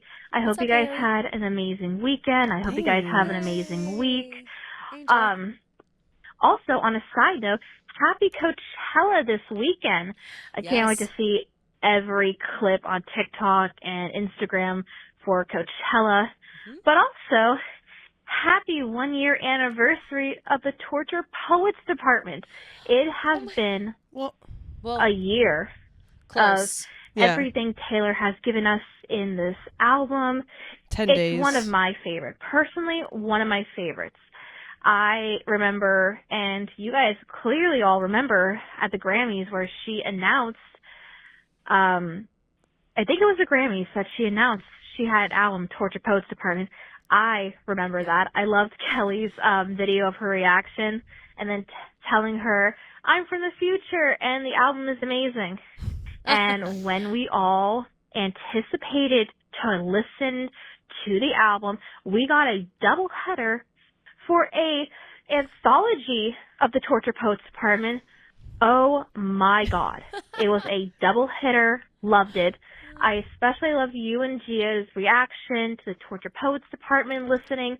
One of my favorites, hands down, one of my favorite videos that you guys did. Me and my friends will watch it again as a anniversary to the album. All the clues, Easter eggs, everything that she's done. Yeah, everyone that watched it the first time, watch it again. Poetry. Beyond poetry. But I want to know what you guys think after listening to Torture Poets Department for the entire year. What are your guys' final thoughts on the album? I'd love to know what your guys' thoughts are for Thursday's episode. Have a great day. Bye, guys. Love you. Bye, girl. Love you. Love the energy. Love the energy. I will say we are 10 days out from the anniversary. Maybe she's getting April 9th. Move and over, Fearless Taylor's version. Maybe she's getting April 19th and April 9th. Confused. Yeah, maybe. And listen, the night, July 9th, there's a lot of nines. Lots of nines. A lot of nines. However, I think that sentiment still stands. Agreed. I think we should save our faves for the actual 1 year anniversary. Okay. But I will say that overall, we've definitely discussed a few times how our like thoughts and feelings have changed towards the album over the last year. Yeah. And overall, like I like it more than ever. Like it continues to grow. Yes. Like, there's no ceiling for how much I love this album personally. It is crazy because 30 many songs came out and it was like overwhelming almost, where you're like, oh my God, like I don't even know where to start. Like, what songs do I like? I don't know what's good, what's bad. They're all kind of like sounding the same, like because you're listening to the album all the way through. And yeah, as the months have gone on, you go through different moments in your life that reflect different songs. And yeah, I just feel like the more time has gone by, the more you can like learn and like listen and like see, how exceptional each song individually is. And yeah, I mean, like, I think when the album first came out, I knew it was really good. Now I'm like, it could be magnum opus, like could pass Folklore. Honestly, sometimes when I'm listening, I'm like, damn. Yeah. It almost feels like Folklore is the bud and Torture Poets is the flower. Yes, totally. Like Evermore is like the leaf, the photosynthesis. Like that's it. Is right in between. Yeah, exactly. Is what made it grow. Because like, it's just God. Yeah, I think I said this when Torture Poets came out. I was like, I still think Folklore is her magnum opus, but I think I changed my mind. And I think Torture Poets. It's just good. Like. It's really hard to have that big of an album be so fucking good and have almost every song be individually so strong. Obviously, there's like a few that like could have gone off there. I think Thank You, Amy is like the worst song on the album. Yeah. There's like barely. But I will say though, sometimes when it comes on, I still shed a tear. Like I still get that moment of like, to all the fucking haters, like fuck you. Like if you're listening in the right mood. Yeah. You know what I mean? Like, but I agree. It's but like that was a song for her. It doesn't even matter though, because like everything is so powerful. And yeah, I don't know, I just feel like as we said, as time goes on, more and more realizations from people have been like, oh my God, wait, this album's actually really good. I didn't get it, but now I really do get it, Right, absolutely. And I think that, as is the case with most of Taylor's albums, when you really absorb the lyrics and absorb the meaning behind it, you feel more strongly for the album. But I think truly what it has as like an advantage over the other ones are the amount of songs that are on it, and also just the story that it tells throughout the album. Like we've mentioned it a million times. Like when I listen to Torture Poets, I start at Fortnite and I end at the manuscript. Like I usually don't skip around. I pretty much listen to it top to bottom. It's just like so lyrically dense. Like every song is like this beautiful picture. And yeah, it's just such a crazy achievement. It's so good. It really is. It really is so fucking good. It's like she like stuck her hand inside her chest and pulled her heart out and said, here it is to my fans in album form, 31 songs. Like Jesus Which is Christ. Really hard to do. Yeah, it really is. Okay, let's Great go question. into Thank you, dearie. DMs. Haley? Hold on, I have to sneeze. Yeah, make it happen. It went away. Fuck. Damn. I know. I hate that feeling. Okay. This one just said, can we please honor the tolerated performance from Ashley in Chicago? I love you, ladies. Absolutely, we can. One of the best above all. Where was I?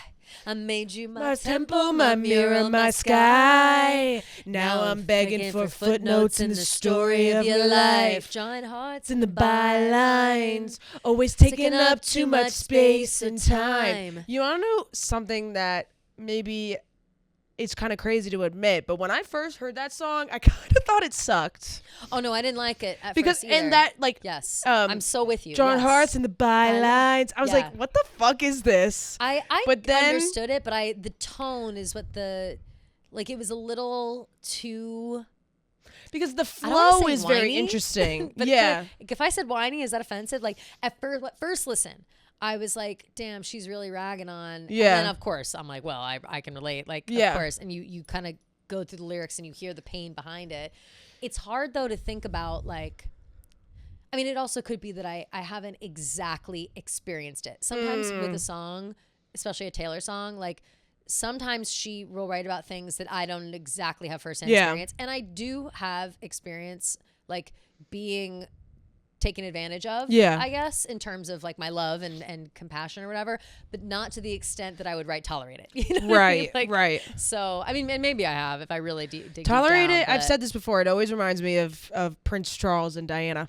So, and you have said that, and I completely agree. Like it is always. so real. It's like their song for sure. But yeah. Yep. It's also crazy to me that like so many people didn't get to see that performance. I know. We were lucky enough to see it. We were. It was a really good performance. In MetLife. Yeah. But yeah, such a great like what's it called? Like mid show like sketch or something. Yes, like yes. you know what I It mean? it like broke it up a skit little bit. a little bit. Yeah, definitely. Broke up the show a little bit. And I also think like it was just you know, it's a moment for Taylor to act a little. Yeah, you know, totally. to kind of act out these emotions. And I think that Tolerate It, once you're into the song and you can really appreciate it for what it is, I do think seeing it in action like that is the best way to portray. Yeah. Like I almost think like singing it alone Oh, doesn't yeah, do it it- justice. it Like, adds- it needs to be acted out, you know. It adds such an emotional Yes. aspect to it. Totally. But Which I yeah, love. Tolerate It is up there with one of her best songs for sure. I also think like the flow of it threw me off in the beginning, like kind of like Closure. Like Yeah, I agree. it's not like a flow of a song that I've ever heard. Totally agree. Okay, so we went through this one. Rank your surprise songs. Oh, yes, we did. We did it. Okay, So how did you rank them? Did you go by like show or did you go by? So I did. Song. I did both. Okay. Did. Yes, I did both, but I liked doing it by song better because it really went all over the place by song. Okay. Which should I do first, or do you have both or one or the other? I just have song, but I can do place as well. Okay. Go do song first. All right, I'll do song first. So my top. Should I go bottom top or top bottom? I go top bottom. Top bottom. Yeah. Right. Number one is Maroon. Heard Yeah. it in New York. First Taylor Swift concert ever. Favorite song on Midnights. Jealous. Lost my fucking mind. Yeah. Right. Second is My Boy Only Breaks His Favorite Toys in Paris, night 2. That performance made me love that song. Like Yeah. I loved that song before, but it was so beautiful, so haunting. I was like, I could cry right now thinking about it. Like it was so good.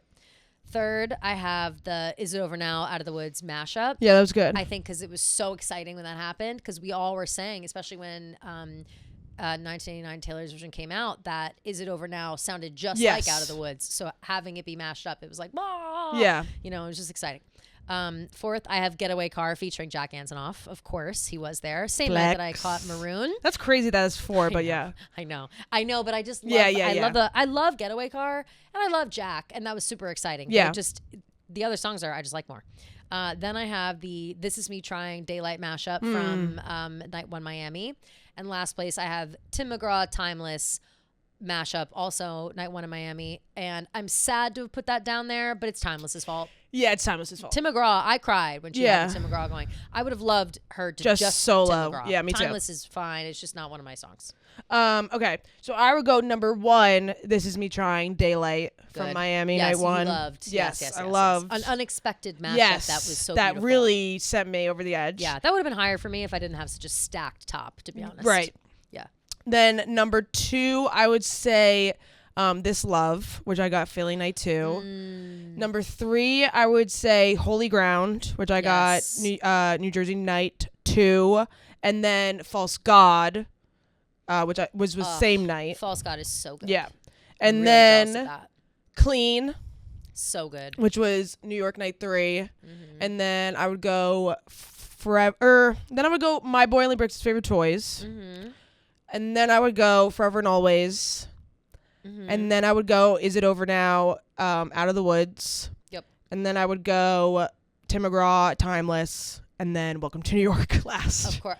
Yeah. All in all, 5 shows? Yeah. Damn. I In know. my head, you only were at 4.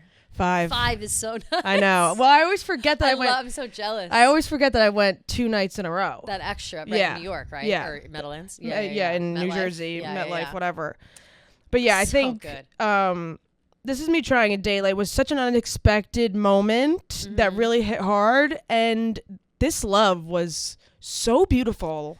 Hearing that song live was amazing, and that like bet. really made me like fall more in love with that song. Of course. And like My Boy Only Breaks His Favorite Toys, like that's when I was like, oh shit, like this song goes fucking hard. Absolutely. Yeah. Right. It really is like once you hear a song live, even if you're just Yes. surprise song or not, it really makes you appreciate it. I mean, it's the Shake It Off effect.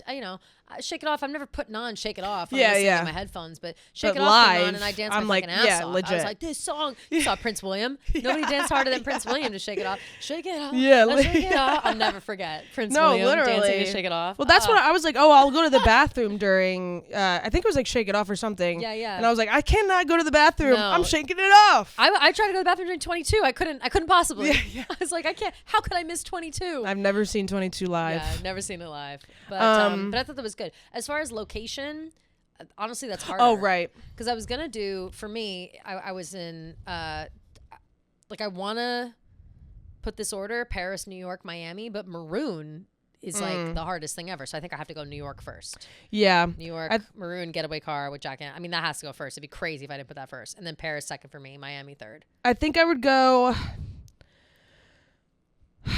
New York Night 2, which was Holy Ground and False God. Yeah, good one. Philly Night 2, which was Forever and Always, and This Love. Forever and Always is so good. Paris Night 2, Is It Over Now, Out of the Woods, and then My Boy. Yeah. Miami Night 1, just because Tim McGraw Timeless really throws it off, but This Is Me Trying Daylight, and then New York Night 3, Welcome to New York and Clean. Yeah, fair. Which I think that I know that you were bumming at the time about Welcome to New York, but I wish I enjoyed Clean- it more in the moment, but True. Clean Clean, really, what an offset. Yeah, Clean, what an we were offset. like, oh my god, like Lose it was my such a that was another Did you do unexpected. Welcome to New York on guitar? Yeah, Yeah. and then I she- would have cried. I Oh think, my with Welcome to New York. God. Like I would have cried so hard. It's just like it's so nostalgia. Like I am so triggered by nostalgia. Like if something comes around and it's I was like bopping. I have like a memory. Like it's sobbing tears. Like Yeah. it's too much for me to handle. Okay, Fabulous. let's Good do job one by us. more. Yeah, Okay, let's do here some we go. more. An album you didn't appreciate in its time, but now do because of a situation or growing older. Oh. I know mine. Mine is Wow. Midnight's for sure. Midnight's for you for sure. God, no, I like kind of love them all. Yeah, I feel like you always liked them from day one. Like I don't know know. why I really didn't like I just didn't get Midnight's Yeah. at all. I will say I'm waiting for Red. Like I still. If I, like it's my, You have it's to give Red probably a more no, chance. I have, bitch. I have, and I'm telling you, I love the vault tracks. Like, Yeah, the vault yeah. tracks are so good. All of them, I like them all. But for like some reason, treacherous, so good. it Sad, falls beautiful, under tragic. That like not whiny, but like. Yeah. I like love it. Through I just- headlights shine through the Yeah, like- sleepless nights, and I will get you. I'll get you Alone. alone. Oh, it's so good. Yeah, there are good parts. I Your just am name not. has echoed They're never stuck in through my head. my mind, and I just think you should know. Oh, I love it. I'll put it more in the rotation. I think I just, something about it. When Red came out, I was in college and I was busy, like listening to, Yeah, the like Trap Notorious Queen. B.I.G. Rat-a-tat remix, Yeah. fucking Kid Cudi. Yeah, like, right. It was all a dream. Okay. I used to read, like, that's what we were listening to. Okay. You know what I mean? Like, and Kesha. Kesha Yeah. took over everything. I also was listening a lot to Fix You by Coldplay. For some reason.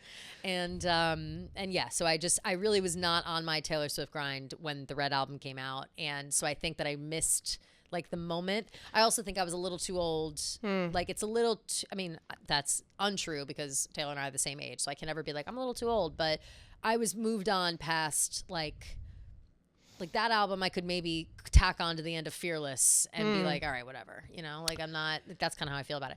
I Knew You Were Trouble was a hot song. Yeah. That was, I really went nuts for that. That was a great song. I love that song. Still is, but Holy Ground. 22, you know, the hits, the State singles. of Grace.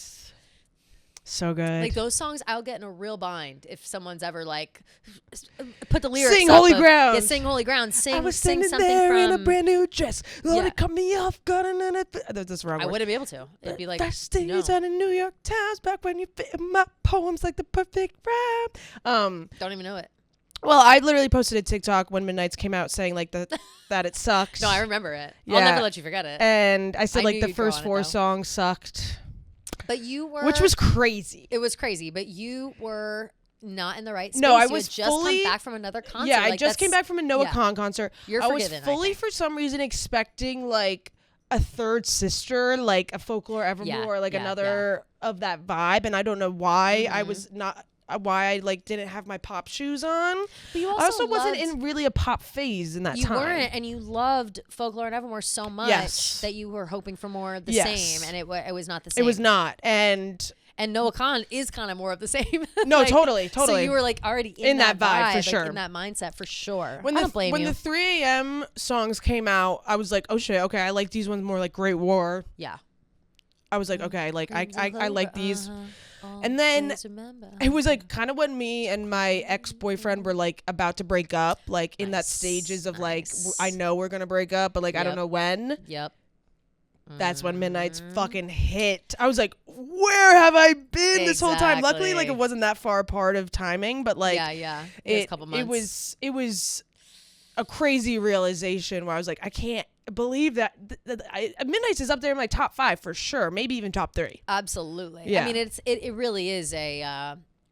I mean, I can't say underrated because I do feel like it did really well and everyone loved it, but I It do kind think, of is like, underrated. It's still somehow in underrated. the grand like, scheme of like Taylor Swift fans, I would yes, say. Like yes. it They don't talk about obviously it Midnight's won a bunch of enough. Grammys, whatever, but like yeah, and it deserved every single award that it won. Yeah, it did. And yeah, I think maybe because it didn't get like its own tour. Yeah. It's spam. Maybe that's why, but like it kind of got lost in the sauce for like a second, and then I think people were kind of in the same boat as me for a little bit, being like, no, now it's really growing on me. Mm-hmm. Definitely. But All right. love it. Well, you got to All get to your right. hot date. I do have to get to my hot date. I'm Oh literally my god! dying. Wait till I tell you after. Oh You're my God, I'm really gonna die. throw Everybody- up. Yeah, everybody wish me luck. I know what I'm wearing, so that's good at least. I just need to fix my hair and these fucking bangs. Pray for me. Don't cut my bangs before Friday. Don't cut your bangs. Don't cut them before Friday. My hairdresser's going to scream at me. But regardless, thank you to everyone, as always, for leaving Yes. voicemails, writing in messages, all the above. Keeps our wheels turning, keeps everybody Yes. thinking and moving. So we love that so much. Thank you so much. Besides that, Keep your eyes peeled. Keep your eyes peeled for Coachella. Coachella this weekend. Send us messages if you see things. Potential cool Pink Whitney stuff going along. Yep. We got some messages of people being like, I'm super excited for whatever's coming. Hell yeah, love that. Yeah, get Um, your Pink Whitney this weekend. Yeah, get your Pink Whitney and do keep all the the vibes above. high. Vibes high, feel good. Make sure you give Fearless Taylor's version a little listen for the Yes. anniversary, and we will see you guys next week. Love you guys.